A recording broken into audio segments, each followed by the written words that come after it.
Chapter 6. There was someone crying. There was! The next day the rain poured down in torrents again. And when Mary looked out of her window, the moor was almost hidden by gray mist and cloud. There could be no going out today. "What do you do in your cottage when it rains like this?" She asked Martha. "Try to keep from under each other's feet mostly," Martha answered. There does seem a lot of us then. Mother's a good-tempered woman, but she gets fair-mothered. The biggest ones goes out in the cowshed and plays there. Dickon, he doesn't mind the wet. He goes out just the same as if the sun was shinin'. He says he sees things on rainy days as doesn't show when it's fair weather. He once found a little fox cub half drowned in its hole, and he brought it home in the bosom of his shirt to keep it warm. Its mother had been killed nearby and the hole was swum out, and the rest the litter was dead. He's got it at home now. He found a half-drowned young crow another time and he brought it home too, and tamed it. It's named Soot, because it's so black and it hops and flies about with him everywhere. The time had come when Mary had forgotten to resent Martha's familiar talk. She had even begun to find it interesting and to be sorry when she stopped or went away. The stories she had been told by her ayah when she lived in India had been quite unlike those Martha had to tell about the moorland cottage which held 14 people who lived in 4 little rooms and never had quite enough to eat. The children seemed to tumble about and amuse themselves like a litter of rough, good-natured collie puppies. Mary was most attracted by the mother and Dickon. When Martha told stories of what mother said or did, they always sounded comfortable. "If I had a raven or a fox cub I could play with it," said Mary, "but I have nothing." Martha looked perplexed. "Can thou knit?" she asked. "No," answered Mary. "Can thou sew?" "No." "Can thou read?" "Yes." "Then why doesn't thou read something or learn a bit o' spelling? Thou is old enough to be learn thy book a good bit now." "I haven't any books," said Mary. "Those I had were left in India." "That's a pity," said Martha. "If Mrs. Medlock let thee go the library, there's thousands o' books there." Mary did not ask where the library was, because she was suddenly inspired by a new idea. She made up her mind to go and find it herself. She was not troubled about Mrs. Medlock. Mrs. Medlock seemed always to be in her comfortable housekeeper's sitting room downstairs. In this queer place one scarcely ever saw anyone at all.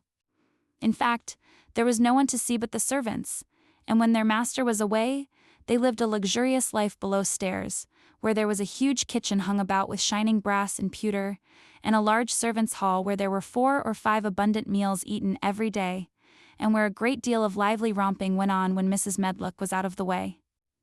Mary's meals were served regularly, and Martha waited on her, but no one troubled themselves about her in the least. Mrs. Medlock came and looked at her every day or two, but no one inquired what she did or told her what to do. She supposed that perhaps this was the English way of treating children. In India she had always been attended by her ayah, who had followed her about and waited on her, hand and foot. She had often been tired of her company. Now she was followed by nobody, and was learning to dress herself, because Martha looked as though she thought she was silly and stupid when she wanted to have things handed to her and put on. "Hasn't thou got good sense?" she said once, when Mary had stood waiting for her to put on her gloves for her. "Our Susan Ann is twice as sharp as thee, and she's only 4-year-old. Sometimes thou looks fair soft in the head." Mary had worn her contrary scowl for an hour after that, but it made her think several entirely new things. She stood at the window for about 10 minutes this morning, after Martha had swept up the hearth for the last time and gone downstairs. She was thinking over the new idea which had come to her when she heard of the library. She did not care very much about the library itself, because she had read very few books. But to hear of it brought back to her mind the 100 rooms with closed doors. She wondered if they were all really locked, and what she would find if she could get into any of them. Were there 100 really? Why shouldn't she go and see how many doors she could count? It would be something to do on this morning when she could not go out. She had never been taught to ask permission to do things, and she knew nothing at all about authority, so she would not have thought it necessary to ask Mrs. Medlock if she might walk about the house, even if she had seen her. She opened the door of the room and went into the corridor, and then she began her wanderings. It was a long corridor, and it branched into other corridors, and it led her up short flights of steps which mounted to others again. There were doors, and there were pictures on the walls. Sometimes there were pictures of dark, curious landscapes, but oftenest they were portraits of men and women in queer, grand costumes made of satin and velvet. She found herself in one long gallery whose walls were covered with those portraits. She had never thought there could be so many in any house. She walked slowly down this place and stared at the faces, which also seemed to stare at her.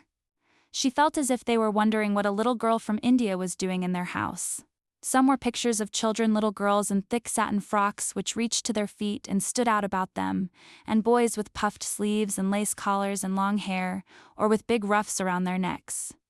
She always stopped to look at the children and wonder what their names were, and where they had gone, and why they wore such odd clothes. There was a stiff, plain little girl, rather like herself. She wore a green brocade dress and held a green parrot on her finger. Her eyes had a sharp, curious look. "Where do you live now?" said Mary aloud to her. "I wish you were here." Surely no other little girl ever spent such a queer morning. It seemed as if there was no one in all the huge, rambling house but her own small self, wandering about upstairs and down, through narrow passages and wide ones, where it seemed to her that no one but herself had ever walked. Since so many rooms had been built, people must have lived in them, but it all seemed so empty that she could not quite believe it true. It was not until she climbed to the second floor that she thought of turning the handle of a door. All the doors were shut, as Mrs. Medlock had said they were, but at last she put her hand on the handle of one of them and turned it. She was almost frightened for a moment when she felt that it turned without difficulty, and that when she pushed upon the door itself, it slowly and heavily opened. It was a massive door, and opened into a big bedroom.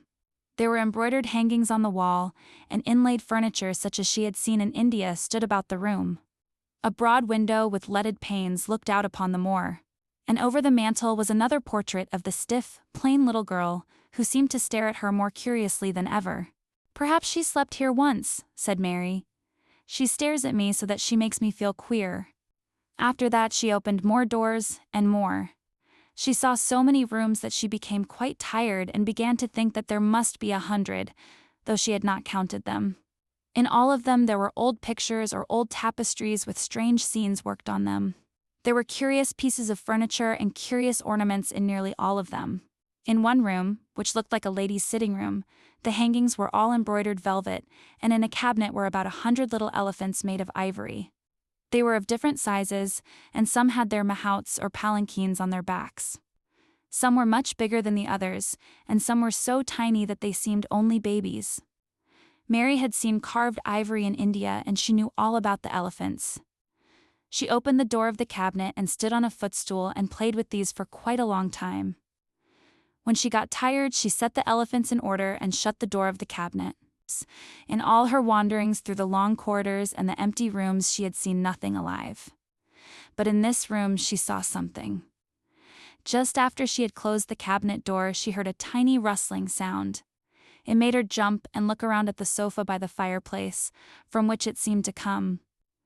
In the corner of the sofa there was a cushion, and in the velvet which covered it there was a hole, and out of the hole peeped a tiny head with a pair of frightened eyes in it.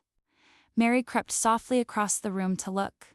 The bright eyes belonged to a little gray mouse, and the mouse had eaten a hole into the cushion and made a comfortable nest there. 6 baby mice were cuddled up asleep near her. If there was no one else alive in the 100 rooms, there were 7 mice who did not look lonely at all. "If they wouldn't be so frightened, I would take them back with me," said Mary. She had wandered about long enough to feel too tired to wander any further, and she turned back.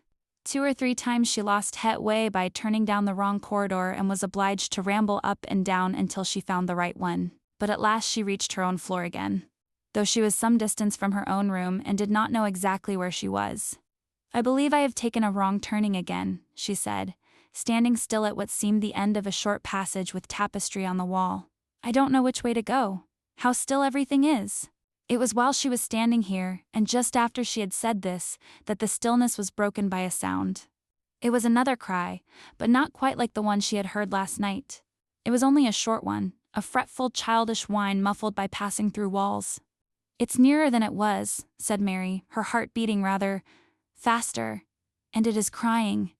She put her hand accidentally upon the tapestry near her, and then sprang back, feeling quite startled. The tapestry was the covering of a door which fell open and showed her that there was another part of the corridor behind it, and Mrs. Medlock was coming up it with her bunch of keys in her hand and a very cross look on her face. "What are you doing here?" she said, and she took Mary by the arm and pulled her away. "What did I tell you?" "I turned round the wrong corner," explained Mary. "I didn't know which way to go and I heard someone crying." She quite hated Mrs. Medlock at the moment, but she hated her more the next. "You didn't hear anything of the sort," said the housekeeper. "You come along back to your own nursery or I'll box your ears." And she took her by the arm and half pushed, half pulled her up one passage and down another, until she pushed her in at the door of her own room. "Now," she said, "you stay where you're told to stay, or you'll find yourself locked up. The master had better get you a governess, same as he said he would. You're one that needs someone to look sharp after you. I've got enough to do." She went out of the room and slammed the door after her, and Mary went and sat on the hearthrug, pale with rage. She did not cry, but ground her teeth. There was someone crying. There was, she said to herself. She had heard it twice now, and sometimes she would find out. She had found out a great deal this morning. She felt as if she had been on a long journey, and at any rate she had had something to amuse her all the time, and she had played with the ivory elephants and had seen the gray mouse and its babies in their nest in the velvet cushion.